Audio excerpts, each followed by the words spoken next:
আসসালামু আলাইকুম রহমতুল্লাহি ওবরকাতুহ।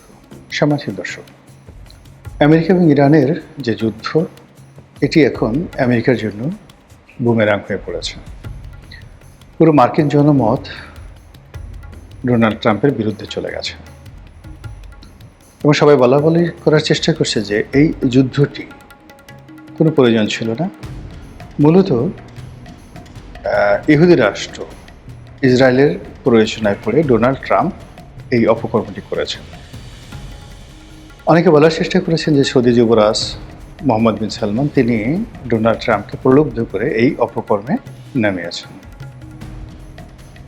অনেকে বলার চেষ্টা করছে যে দেশে যদি যুদ্ধ না বাধত তাহলে এই যে আমেরিকার যে অ্যাপেস্টিন কেলেঙ্কারি, সেই অ্যাপেস্টিন কেলেঙ্কারিতে ডোনাল্ড ট্রাম্পের নাম যেভাবে আসছে, এতে করে প্রেসিডেন্ট হিসেবে তিনি বিব্রত হতেন। তার বিরুদ্ধে অভিশংসনের যাকে বলা হয় প্রস্তাব আসতো। এর কারণ হলো যে অ্যাপেস্টিনের যে বালাখানা বা তার যে জায়গাতে তিনি এই বিশ্বের সমস্ত শক্তিশালী রাজা বাদশাহ মন্ত্রী আমির ওমরা, তারপরে শেষে বিভিন্ন যারা বিখ্যাত লোকজন আছে তাদেরকে দাওয়াত করে সেখানে যে যৌন উন্মাদনা তিনি তৈরি করতেন এবং সুন্দরী সুন্দরী তরুণীদেরকে সেখানে ধরে নিয়ে তাদের উপর যে যৌন নিপীড়ন চালাতেন, অনেকে হত্যা করতেন, অনেকে জবাই করে তাদের মাংস পর্যন্ত খেয়েছেন বলে এরকম অভিযোগ উঠছে। এই ঘটনার সঙ্গে সরাসরি ডোনাল্ড ট্রাম্পের নাম আসছে। ডোনাল্ড ট্রাম্পের বিরুদ্ধে বহু যৌন কেলেঙ্কারি রয়েছে। তিনি একাধিক বিয়ে থা করেছেন, এটা যেভাবে সত্য, তার সঙ্গে সঙ্গে বিভিন্ন নারীর সঙ্গে অশালীন আচরণ, কিশোরীদের সাথে সেই যৌন উন্মাদনা করা, এরকম বহু অভিযোগ তার বিরুদ্ধে রয়েছে। তারপর সেই পতিতালয়ের নামকরা যারা পতিতা রয়েছেন তারা আমেরিকান সোসাইটিতে, তারপরে যে সকল ব্লু ফিল্ম পর্ন স্টার রয়েছেন তাদের সঙ্গে তার যে কুকীর্তি, এরকম বহু কীর্তি রয়েছে। এবং এই সকল কীর্তির জন্য মানে মার্কিন যুক্তরাষ্ট্রের ইতিহাসে এরকম নির্লজ্জ, এরকম বেহায়া, এরকম চরিত্রহীন, এরকম পাগলাটে, এরকম খ্যাপাটে প্রেসিডেন্ট আসেনি। মূলত অবস্থা দৃষ্টি মনে হচ্ছে যে আমেরিকাকে আল্লাহর পক্ষ থেকে একটা শাস্তি দেওয়ার জন্য এরকম একটা বদমাইশ লোক সেখানে রাষ্ট্রপতি পদে আসীন হয়েছেন। তো আমেরিকার জনগণ বলছে যে অ্যাপস্টিনের যে নারী কেলেঙ্কারি, এটা নিয়ে মার্কিন আদালতে মামলা চলছে এবং সেই মামলায় ডোনাল্ড ট্রাম্পকে যেন হাজিরা দিতে না হয় এই জন্য তিনি এই যুদ্ধটা বাতিয়ে দিয়েছেন। হোয়াট এভার মেবি, এই বিতর্কগুলো হচ্ছে।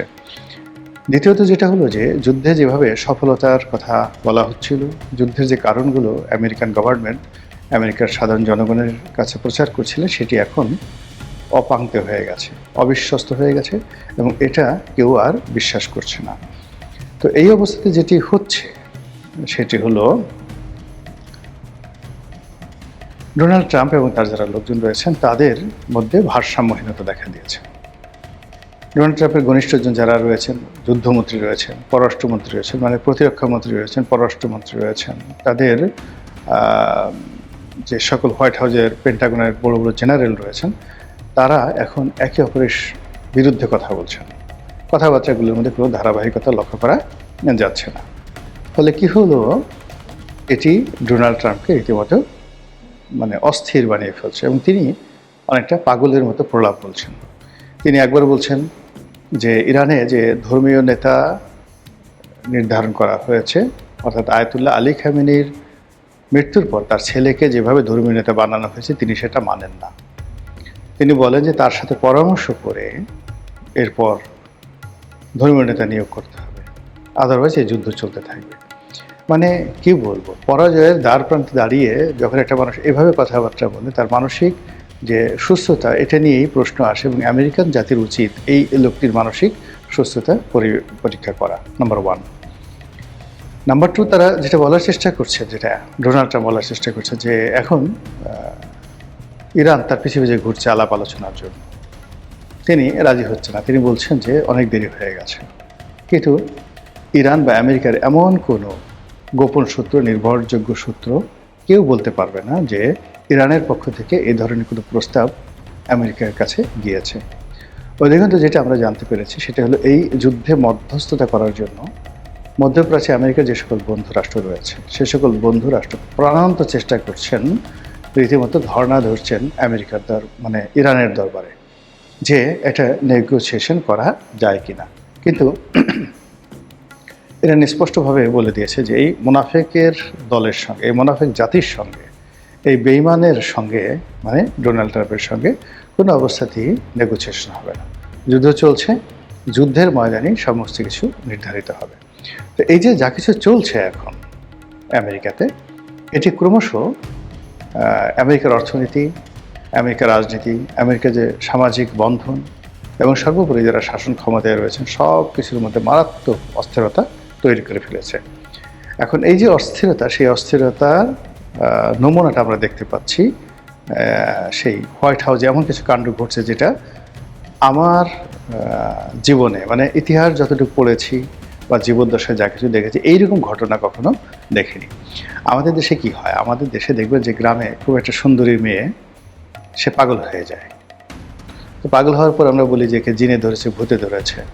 তখন রাজ্যের সব বৌদ্ধ, ওঝা, পীর, ফকির সবাই আসে।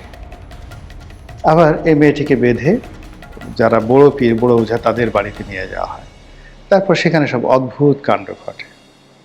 তেঁতুল গাছের ডাল দিয়ে তাকে পিটানো হয়, তারপরে শেষে ধূপ জ্বালিয়ানো হয়, এরপরে বেদ দিয়ে তাকে মারা হয়, বিভিন্ন মন্ত্র উচ্চারণ করা হয়, দোয়া দুরূদ পাঠ করা হয়, মেয়েটাকে বসিয়ে রেখে তার সামনে নৃত্য গীত করা হয়, নানা রকম ঘটনা। ভূত তাড়ানোর জন্য, জিন তাড়ানোর জন্য এই ধরনের ঘটনা আমাদের পল্লী বাংলায় ঘটে। প্রাচীন ভারতে যেটি হতো অশ্বমেধ যজ্ঞ, অর্থাৎ যখন কোনো একটা যুদ্ধে যাওয়ার প্রয়োজন হতো এবং প্রতিপক্ষ খুব শক্তিশালী হতো, রাজা নিশ্চিত ছিলেন না যে তার এই যুদ্ধে জয়লাভ করা তার পক্ষে সম্ভব কিনা, তখন তারা করতেন কি, অশ্বমেধ যজ্ঞ নামক একটি বিশেষ ধরনের পুজো করতেন। সেই পুজো করার পরে ব্রাহ্মণরা ধ্যান করে বলে দিতেন যে রাজা এই যুদ্ধে জয়লাভ করবে, তখন রাজা যেতেন। আর যদি বলতেন যে জয়লাভ করবে না, তখন রাজা সেখানে যুদ্ধ করতে যেতেন না। এটা হল অশ্বমেধ যজ্ঞ। আমাদের দেশেও মানে মুসলমানদের মধ্যে টিল নাও এখন যখন আপনি কোনো বিপদে পড়বেন, সিদ্ধান্তহীনতায় পড়বেন, to be or not to be এরকম একটা ঘটনা ঘটবে, তখন ইস্তেখারা এই ইস্তেখারার নামাজ পড়ার বিধান বেশ প্রচলিত। এর বাইরে আরও কিছু দোয়া দুরূদ রয়েছে। তো আপনি যখন এরকম দ্বিধাদ্বন্দ্বে পড়বেন, সত্য মিথ্যার মাঝামাঝি জায়গাতে পড়বেন, করা উচিত কি উচিত না এরকম একটা অবস্থাতে পড়বেন, তখন যে এই যে ইস্তেখারাগুলো করা হয়, তারপরে আপনার মনের মধ্যে একটা সিদ্ধান্ত আসে। সেই সিদ্ধান্ত অনুযায়ী আপনি যাবেন কি যাবেন না, এটা আপনাকে নিজের সিদ্ধান্ত নিতে হয়। অথবা অনেক সময় অনেক যারা আপনি যে সকল পীর, ফকির, অলিয়া উলিয়া, গাউস কুতুবের যাকে বলা হয় সাহায্য প্রার্থনা করেন, তাদের সিদ্ধান্তের উপরে এই জিনিসগুলো নির্ভর করে। তো এই জিনিসগুলো সারা দুনিয়াতে চলছে। আমরা যে কামরূপ কামাখ্যার কথা বলি, আমরা জাদুটোনা বানের কথা বলি, পৃথিবীর এমন কোনো জমানা ছিল না যেটা এই রাজনীতিতে এই ঘটনাগুলো ঘটেনি। সবসময় ঘটেছে, সমস্ত রাজদরবারে ঘটনা ঘটেছে। তো মধ্যযুগে বা প্রাচীন জমানাতে রাজদরবারে যে অশ্বমেধ যজ্ঞ হতো বা এই ধরনের যে সকল ইস্তেখারা হতো, ঠিক সেই রকম ঘটনা ঘটে গেছে হোয়াইট হাউসে এবং প্রকাশ্যে। আমরা যেটা দেখলাম যে আমেরিকার যে বড় বড় যে সকল ধর্মযাজক রয়েছেন, আপনারা তো জানেন যে সেখানে রাষ্ট্রীয় ধর্ম খ্রিস্টবাদ, যদিও সেখানে যে যার ধর্মমত অনুযায়ী তারা যাকে বলা হয় শপথ গ্রহণ করতে পারেন। মুসলমানরা মুসলমান কোরআন শুয়ে শপথ করেন, হিন্দুরা বাইবেল মানে তাদের যে শ্রী ভগবদ গীতা সেটা স্পর্শ করে তারা শপথ গ্রহণ করেন, খ্রিস্টানরা বাইবেল, ইহুদিরা তাদের যে ধর্মগ্রন্থ রয়েছে সেটা তাওরাত, সেটা স্পর্শ করে তারা সিদ্ধান্ত নেন বা শপথ গ্রহণ করেন। তো ওখানে যে ব্রুট মেজরিটি, সেই ব্রুট মেজরিটি রয়েছে খ্রিস্টবাদের।